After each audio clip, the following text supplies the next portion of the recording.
بسم اللہ الرحمن الرحیم۔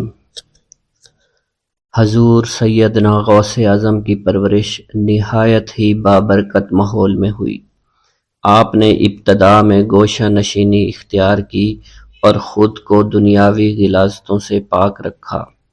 آپ نے 51 برس کی عمر میں شادی کی۔ جب آپ سے اس کے بارے میں دریافت کیا گیا تو آپ نے فرمایا، جب مجھے حضور نبی کریم صلی اللہ علیہ وسلم نے نکاح کی اجازت دی تو میں نے نکاح کر لیا۔ حضور سیدنا غوث اعظم رحمۃ اللہ علیہ نے اپنی ذات کو اللہ عز و جل کی خوشنودی کے لیے وقف کر رکھا تھا۔ آپ کی راتیں جاگ کر گزرتی تھی اور ساری رات آپ مراقبہ اور مشاہدہ میں گم رہتے تھے۔ آپ کی عادت مبارکہ تھی کہ آپ سجدہ کو دراز کرتے تھے اور بیٹھ کر مراقبہ فرماتے تھے۔ اسی دوران آپ کا جسم مبارک نورانی شعاؤں کے زیر اثر ہوتا تھا اور کئی مرتبہ آپ ان نورانی شعاؤں میں غائب ہو جایا کرتے تھے۔ حضور شیخ ابو عبداللہ بن حسنین بن ابی فضل فرماتے ہیں کہ سیدنا غوث اعظم کے بعض دہقانی مریدین ہر سال آپ کے لیے گیہوں بوتے تھے اور جائز طریقہ سے اسے پالتے تھے۔ پھر آپ کے بعض مریدین اسے پیستے آپ کے لیے ہر روز 4 یا 5 روٹیاں پکاتے اور شام کو آپ کے پاس روٹیاں لے کر آتے تھے۔ آپ حاضرین میں ایک ایک ٹکڑا تقسیم کر دیتے اور جو بچ جاتا وہ اپنے لیے رکھ لیتے تھے۔ حضرت شیخ خضر حسینی سے منقول ہے کہ حضور سیدنا غوث اعظم نے ایک شکستہ دل فقیر کو دیکھا۔ آپ نے اس سے اس کی کیفیت کے متعلق دریافت کیا تو اس نے کہا کہ میں آج دریا کے کنارے گیا اور ملاح سے کہا کہ وہ مجھے دریا کے پار لے جائے۔ اس نے انکار کر دیا۔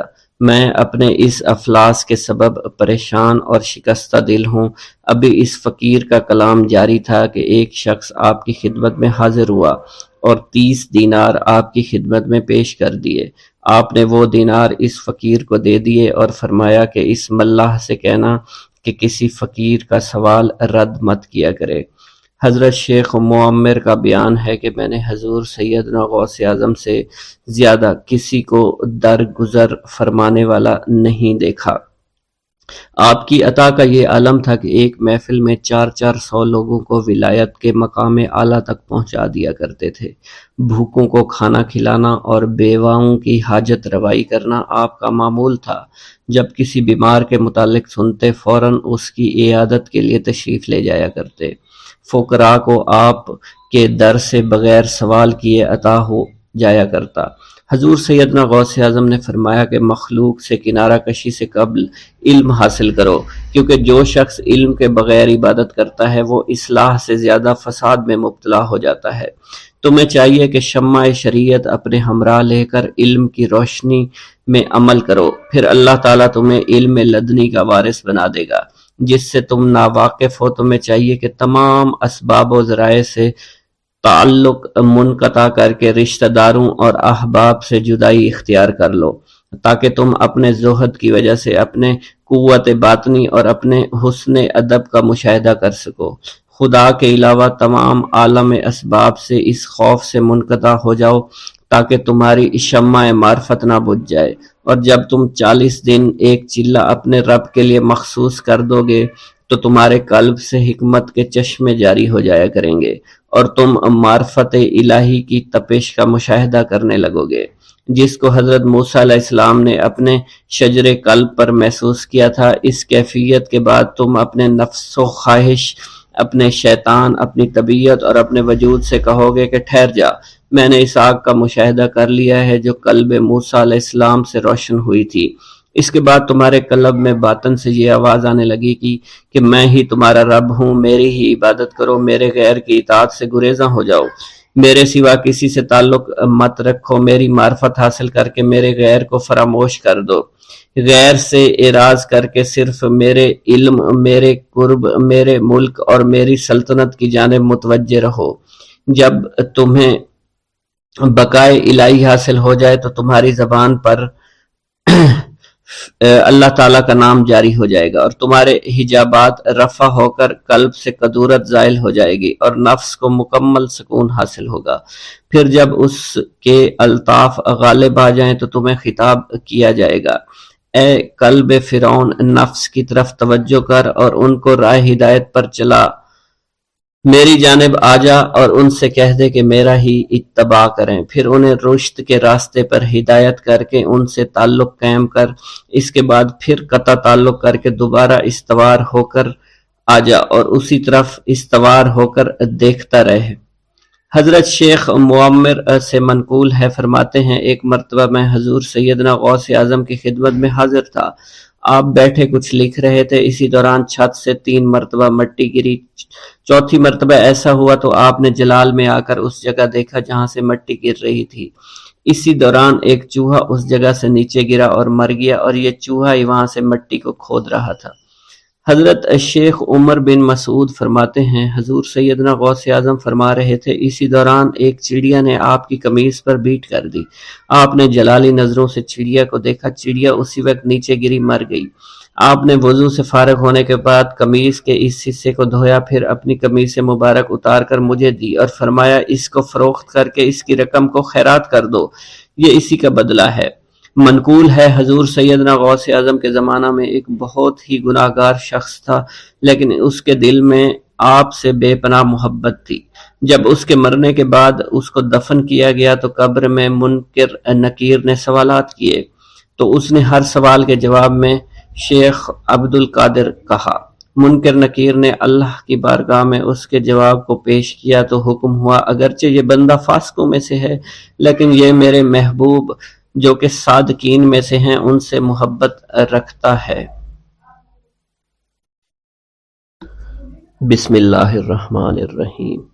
حضور سیدنا غوث الاعظم حضرت سیدنا عبد القادر جیلانی رحمۃ اللہ علیہ فرماتے ہیں کہ احوال کے مشاہدہ اور کشف کے وقت اولیاء اللہ پر افعال خداوندی میں سے ایسی چیزوں کا ظہور ہوتا ہے جو عقلوں کو سلب کر لیتی ہے اور عادات و رسوم کو بکھیڑ دیتی ہے۔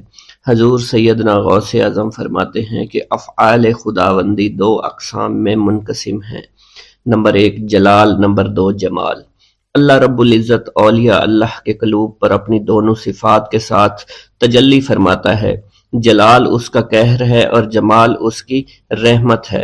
مشاہدہ اور کشف کے بعد اولیاء اللہ دور سے دیکھتے اور سنتے ہیں، انبیاء کرام کی ارواح کی زیارت نصیب ہوتی ہے، ملائکہ اور انبیاء سے کلام کی سعادت حاصل ہوتی ہے، اور یہ سب امور عقل اور عادات و رسوم کے خلاف ہیں۔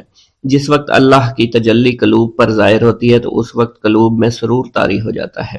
اللہ عز و جل ان کے ساتھ بہترین کلام فرماتا ہے، ان کو مختلف انواع و منازل کی بشارت دیتا ہے، اور انہیں وہ منازل نصیب ہوتی ہیں کیونکہ ابتدا سے ہی قلم نے ان چیزوں کو ان کے حق میں لکھ دیا ہے۔ اولیاء اللہ کے لیے عظمت اور جلال خوف کر دینے والا ڈر ہے اور قلب پر ایسا غلبہ لاتا ہے جس کا اثر بدن کے اعضاء پر بھی ظاہر ہوتا ہے۔ حضور نبی کریم صلی اللہ علیہ وسلم سے مروی ہے، خوف شدید کے باعث نماز کے دوران میں آپ کے سینہ مبارک سے ہانڈی کے ابلنے جیسی آواز سنی جاتی تھی، کیونکہ نماز میں آپ کو اللہ عز و جل کا جلال نظر آتا تھا اور آپ پر عظمت الہیہ کا انکشاف ہوتا تھا۔ اللہ عز و جل کے مشاہدہ کے وقت اولیاء اللہ کو جو بشارتیں ہوتی ہیں وہ حقیقت میں ان پر فضل طاری ہوتا ہے اور فضل خداوندی کا ظہور ہو رہا ہوتا ہے۔ جب تک سالک اپنی ہستی میں فانی نہیں ہوتا، ذات حق کے ساتھ باقی نہیں ہو سکتا۔ اللہ رب العزت دولت وصال حاصل ہونے سے پہلے عاشقوں کو قرب وصال کی خوشخبری اس لیے دیتے ہیں کہ شاید شوق الہی کے سبب ان کی محبت حد سے گزرے، ان کی قوتیں منقطع ہو جائیں اور وہ ہلاک ہو جائیں۔ یقین کے 3 مرتبے ہیں، علم الیقین، عین الیقین، حق الیقین۔ علم الیقین کے مرتبہ پر فائز ہونے پر سالک کو اس راز کا علم ہو جاتا ہے کہ محبوب حقیقی عالم کی صورت میں جلوہ نما ہے، اور حضور نبی کریم صلی اللہ علیہ وآلہ وسلم اس شاہد لم یزلی کے لیے مرت نامہ ہے۔ پھر جب سالک ترقی کی منازل طے کرتا ہے تو وہ عین الیقین کے مرتبہ پر فائز ہو جاتا ہے، جس سے مراد یہ ہے کہ محبوب حقیقی حضور نبی کریم کی زیارت سے مشرف ہونے لگتا ہے اور اس کا یقین وحدت الوجود پر پختہ ہو جاتا ہے، اور پھر اسے بیداری میں بھی حضور نبی کریم کی حضوری کی سعادت نصیب ہوتی ہے۔ پھر سالک عین الیقین کی منازل طے کر کے حق الیقین کی منازل پر فائز ہوتا ہے، اور اس کے قلب پر حقیقت محمد صلی اللہ علیہ وسلم کا ظہور ہوتا ہے۔ حضور سیدنا غوث اعظم حضرت سیدنا عبد القادر جیلانی رحمۃ اللہ علیہ فرماتے ہیں، اے سالک، تیرا حقیقی مقصد صرف اللہ ہے، یعنی تو اس جہان فانی میں صرف معرفت الہی کا شکار کھیلنے کے لیے آیا ہے، کیونکہ ارشاد باری تعالیٰ ہے پس اللہ کی طرف دوڑو۔ سالک کے لیے اس کا مقصود نہ آخرت ہے نہ دنیا، بلکہ اس کا مقصود صرف اور صرف اللہ عز و جل ہے اور نفس ہے، یعنی سالک اور اللہ کے درمیان حجاب نفس ہے۔ نفس سے مراد نفسانی خواہش ہیں، اور جب انسان اللہ عز و جل اور حضور نبی کریم کی اطاعت چھوڑ کر دنیاوی لذات شہوات میں مشغول ہو جاتا ہے تو اللہ عز و جل اس سے دور ہو جاتے ہیں۔ انسان دو چیزوں کا مجموعہ ہے، بدن اور روح۔ اگر نفس کو غذا دی جائے تو بدن موٹا ہو جاتا ہے اور روح لاغر ہو جاتی ہے، اگر روح کو غذا دی جائے اور نفس کے ساتھ مجاہدہ کیا جائے تو اس سے روح موٹی تازی ہو جاتی ہے اور جسم لاغر ہو جاتا ہے۔ ارشاد باری تعالیٰ ہے، میں نے جن و انس کو اپنی عبادت کے لیے پیدا کیا ہے تاکہ وہ مجھے پہچانے۔ نفس اللہ کی ضد ہے اور اس کا دشمن ہے، یعنی وہ شخص جو اپنی نفسانی خواہش کی پیروی کرتا ہے وہ اللہ کے حکم کی عدولی کر رہا ہوتا ہے۔ ایک مرتبہ دریائے دجلہ میں سیلاب آ گیا۔ دریا کی طغیانی کی شدت کی وجہ سے لوگ پریشان حالت میں حضور سیدنا غوث اعظم شیخ سید عبد القادر جیلانی رحمۃ اللہ علیہ کی خدمت میں حاضر ہوئے۔ آپ نے اپنا عصائے مبارک پکڑا ہوا تھا اور دریائے دجلہ کے کنارے پہنچ کر عصائے مبارک کو زمین میں گاڑ دیا اور فرمایا، اے دریا بس رک جا، آپ کا فرمانا تھا کہ دریا کی طغیانی کم ہو گئی۔ حضرت شیخ عبد الجبائی سے منقول ہے، میری ملاقات ہمدان میں ایک شخص طریف سے ہوئی۔ یہ شخص دمشق کا رہائشی تھا۔ اس نے مجھے بتایا دوران سفر میری ملاقات بشر المفرزی سے ہوئی جو 14 اونٹوں پر شکر لادے ہوئے تھے۔ انہوں نے مجھے بتایا کہ دوران سفر میرا گزر ایک جنگل سے ہوا، رات کا وقت تھا، میرے پاس 4 اونٹ اس جنگل میں گم ہو گئے۔ میں نے ان کو بہت تلاش کیا لیکن کامیاب نہ ہوا، یہاں تک کہ صبح ہو گئی۔ میں نے پریشانی کے عالم میں حضور سیدنا غوث الاعظم حضرت سیدنا عبد القادر جیلانی کو پکارا، کیونکہ آپ نے دوران واز ایک مرتبہ فرمایا تھا کہ جب بھی کوئی مشکل درپیش ہو تو مجھے پکارو۔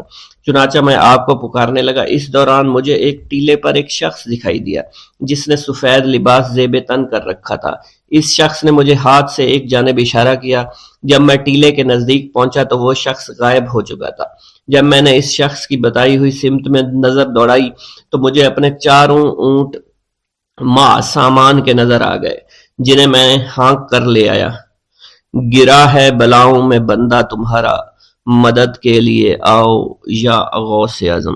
مریدوں کو خطرہ نہیں بحر غم سے کہ بیڑے کے ہیں ناخدا غوث اعظم۔ حضور سیدنا غوث اعظم شیخ عبد القادر جیلانی کی ایک عورت مرید تھی جس پر ایک فاسق بدبخت عاشق ہو گیا۔ ایک دن وہ عورت رفع حاجت کے لیے نزدیک پہاڑ کی ایک غار میں گئی تو اس فاسق بدبخت کو خبر ہو گئی۔ اس بدبخت نے غار میں جا کر عورت کو پکڑ لیا اور عزت لوٹنے کی کوشش کرنے لگا۔ اس عورت نے بآواز بلند شیخ عبد القادر جیلانی کو مدد کے لیے پکارا۔ آپ اس وقت مدرسہ میں وضو فرما رہے تھے۔ آپ نے اپنی کھڑاؤں کو اس غار کی سمت میں پھینکا، وہ کھڑائیں اس فاسق کے سر پر لگنا شروع ہو گئی جس سے وہ بدبخت ہلاک ہو گیا۔ وہ عورت آپ کی کھڑائیں لے کر آپ کی خدمت میں حاضر ہوئی اور حاضرین محفل کے سامنے سارا ماجرا بیان کر دیا۔ بھوک اللہ کے خزانوں میں سے ایک خزانہ ہے۔ حضرت شیخ ابو محمد فرماتے ہیں، ایک روز میں حضور سیدنا غوث اعظم کی خدمت میں ایسی حالت میں حاضر ہوا کہ فاقہ سے تھا اور میرے اہل و عیال بھی کئی دنوں سے بھوکے تھے۔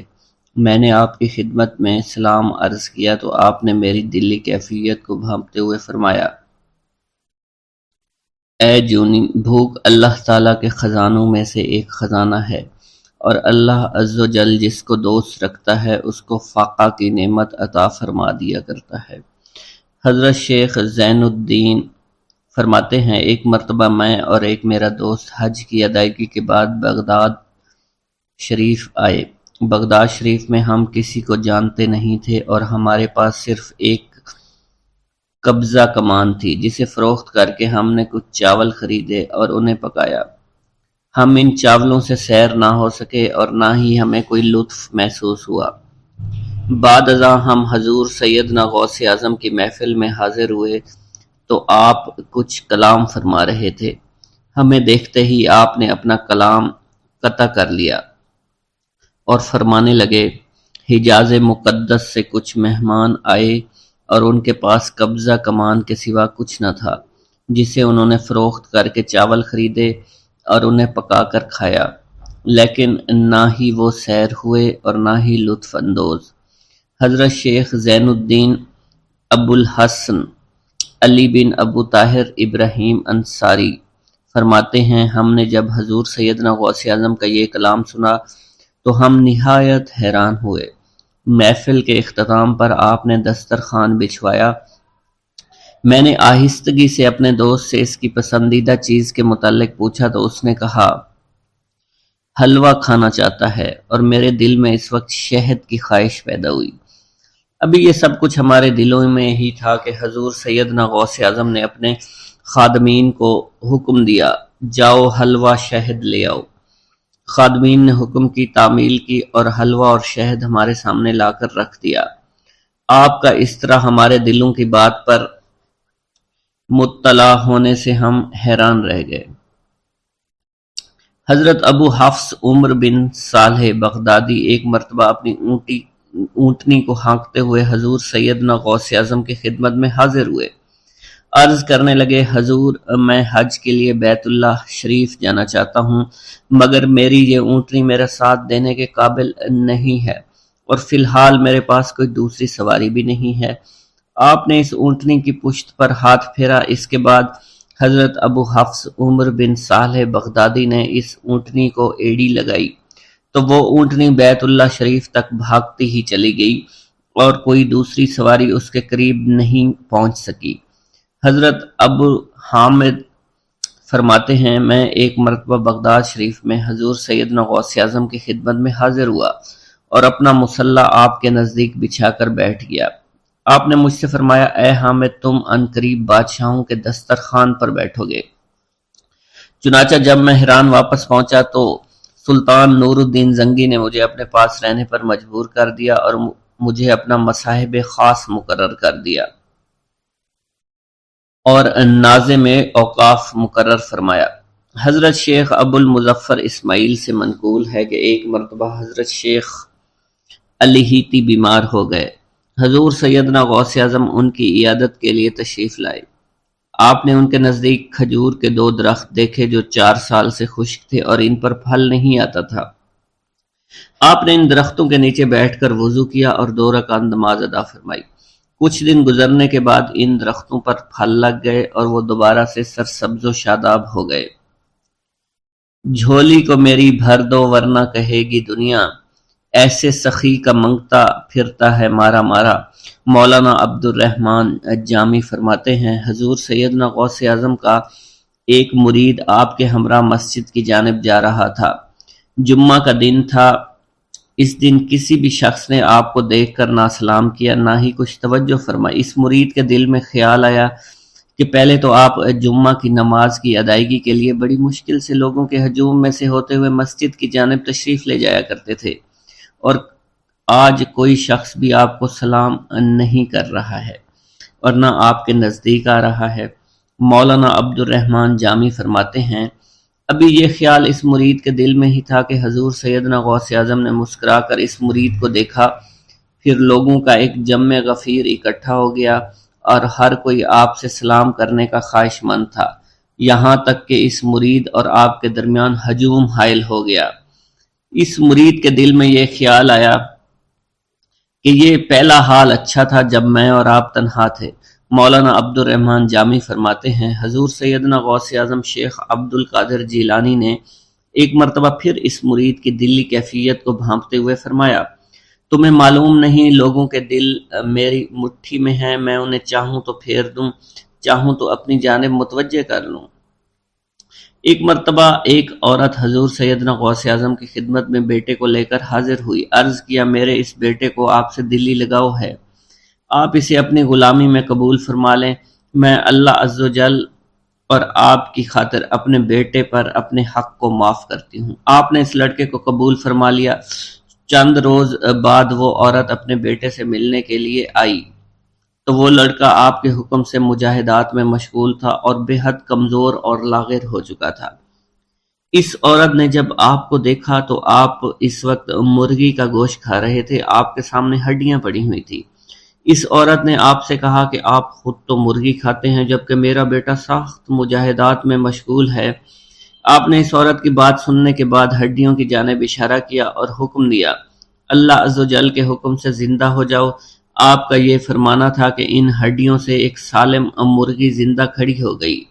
آپ نے فرمایا کہ جب تیرا بیٹا اس منزل پر پہنچ جائے گا تو پھر جو چاہے گا کھائے گا۔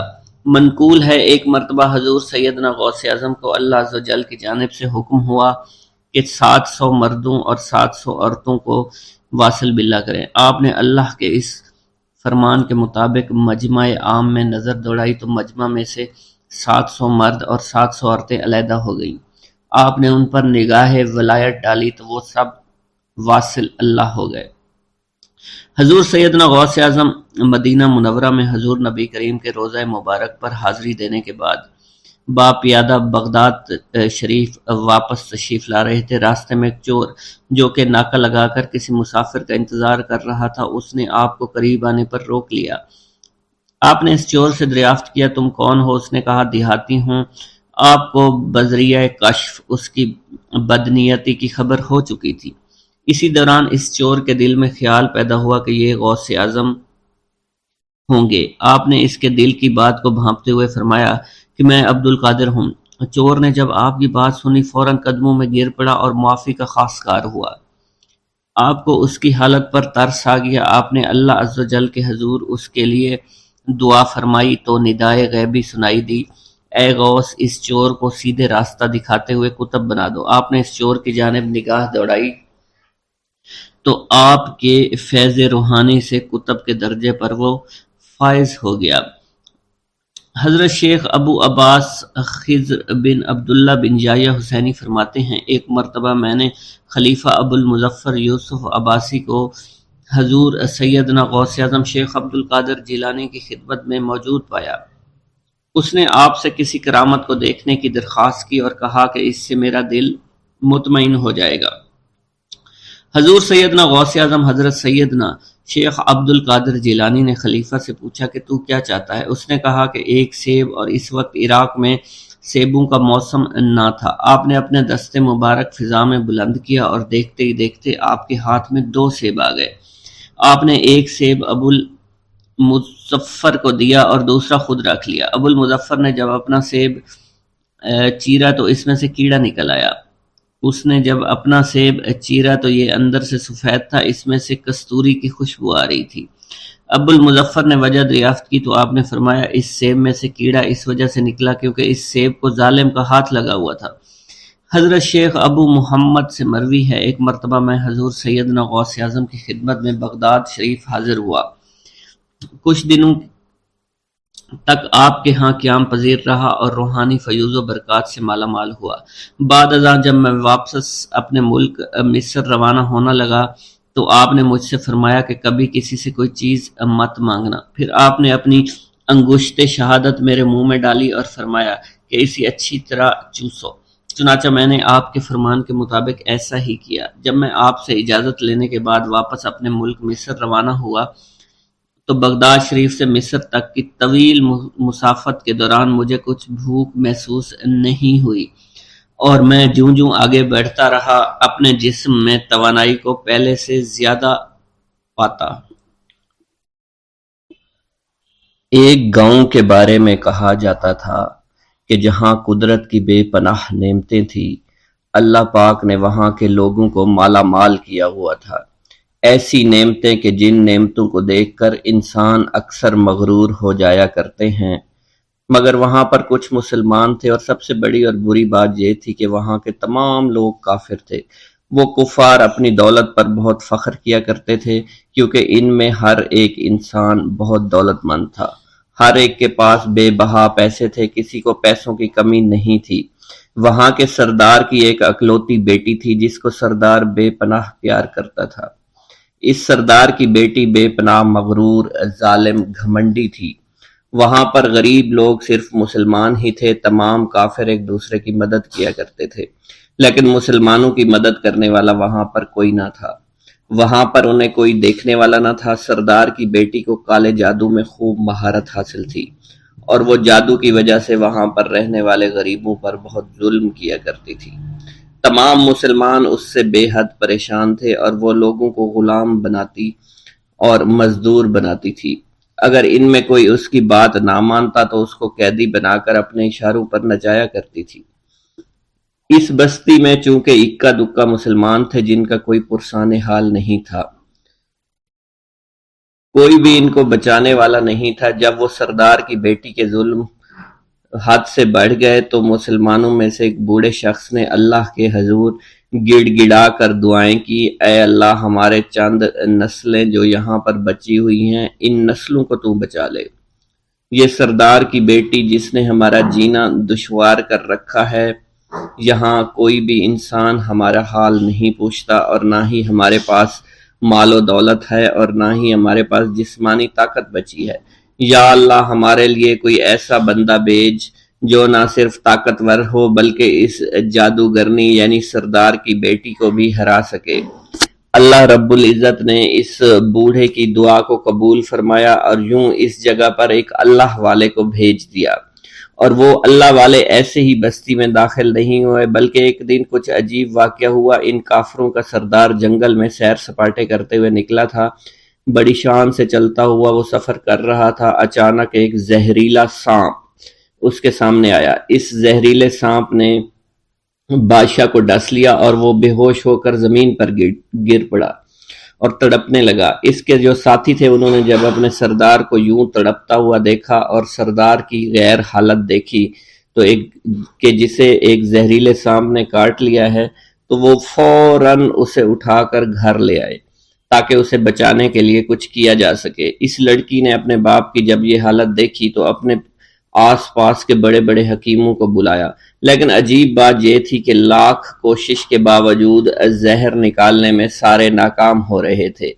اور زہر تیزی کے ساتھ اس کے جسم میں پھیلتا چلا جا رہا تھا۔ لیکن اسی وقت وہاں ایک درویش کی آمد ہوئی، ایک اللہ والے آئے، ان اللہ پاک نے اس مقصد کے تحت وہاں بھیجا تھا۔ اس اللہ کے ولی نے سردار کے گھر پر پہنچ کر دروازے کو کھٹکھٹایا۔ نوکروں نے پوچھا کون ہو، کس سے ملنا ہے؟ اس نے کہا میں نے سنا ہے کہ یہاں کے سردار کو سانپ نے ڈس لیا ہے۔ نوکر کہنے لگے کہ تمہیں کیسے پتا چلا کہ یہاں کے سردار کو سانپ نے ڈس لیا ہے؟ تم تو ہمیں اجنبی لگتے ہو، ہم نے تمہیں آج تک یہاں نہیں دیکھا ہے۔ اس نے کہا میں مسافر ہوں، اور مجھے خبر ملی ہے کہ یہاں کے سردار کو ایک زہریلے سانپ نے ڈس لیا ہے، اور کوئی بھی اس کا علاج نہیں کر پا رہا۔ نوکروں نے کہا تم کون ہو؟ اللہ والے نے کہا میں حکیم ہوں، اور میں ان کے علاج کی غرض سے یہاں آیا ہوں۔ وہ نوکر اللہ والے کی حالت دیکھ کر ہنسنے لگے، کیونکہ آپ نے پھٹے پرانے کپڑے پہن رکھے تھے اور دیکھنے سے بہت غریب معلوم ہوتے تھے۔ وہ نوکر کہنے لگے کہ اتنے بڑے سردار کا علاج کرو گے؟ ارے یہاں تو اس کے پاس بڑے بڑے حکیم بلائے گئے ہیں، ہمارے سردار کے پاس پیسوں کی کوئی کمی نہیں ہے، اور وہ تم جیسے غریب سے بھلا کیوں علاج کروائیں گے؟ درویش نے کہا اگر تم چاہتے ہو تمہارے سردار کی جان بچ جائے پھر مجھے اندر جانے دو۔ غلام کہنے لگا ٹھیک ہے، ہم اندر جا کر اجازت لے کر آتے ہیں۔ نوکر اندر گئے، سردار کی بیٹی سے کہا ایک غریب آیا ہے، کپڑوں سے فقیر معلوم ہوتا ہے، لیکن کہتا ہے میں سردار کا علاج کر سکتا ہوں، اور میں سردار کا علاج کروں گا۔ جو زہر تیزی کے ساتھ جسم میں پھیل رہا ہے میں اس کو باہر نکال پھینک کروں گا۔ اس کی بیٹی کہنے لگی ٹھیک ہے بلا لو۔ جب وہ اللہ والے اس کے گھر کے اندر گئے تو دیکھا سردار تڑپ رہا تھا، ٹانگ کو بار بار پر پٹخ رہا تھا۔ اللہ والے نے اس کے پیر کی طرف دیکھا جہاں سانپ نے اس کو کاٹا تھا، اسی جگہ اللہ والے نے تھوک دیا، فوراً وہاں سے بھاگ گئے۔ اس کے سارے سپاہی اس کی بیٹی دیکھ کر حیران رہ گئے کہ یہ بھلا کون سا دیوانہ ہے، کمرے میں آیا، علاج کی بجائے اسی جگہ پر تھوک دیا جہاں صرف کاٹا تھا، اور بھاگ بھی گیا، اس کو کوئی گرفتار نہیں کر سکا۔ سردار کی بیٹی غصے میں تل ملا اٹھی کہ اس نے جو گستاخی کی ہے اس کی کوئی بات نہیں، تھوک کو میں صاف کروا دوں گی، مگر اس کو تو میں ابھی گرفتار کرواتی ہوں۔ اور اس نے اپنے سردار کے ایک نوکر سے کہا کہ اس تھوک کو صاف کرو۔ اس نوکر نے تھوک کو صاف کرنے کی بجائے اس کو اچھی طرح سے ٹانگ پر مل دیا۔ لڑکی نے کہا کیا کر رہے ہو؟ اس فقیر نے میرے باپ کی ٹانگ پر تھوک دیا، اب اس تھوک کو تم مل رہے ہو؟ حکیم نے اپنے ہاتھ کے اشارے سے سردار کے بیٹے کو روک دیا۔ جیسے اس تھوک کو سردار کی ٹانگ پر ملا گیا، فوراً سارا زہر ختم ہو گیا۔ جو ٹانگ کٹنے کے قابل تھی وہ ٹانگ بالکل ٹھیک ہو چکی تھی، جو نیلی پڑ چکی تھی اب اصلی حالت میں آہستہ آہستہ واپس آ رہی تھی۔ اور جب وہ قبیلے کا سردار بالکل ٹھیک ہو گیا، ہوش میں آ گیا، تو حیران رہ گیا۔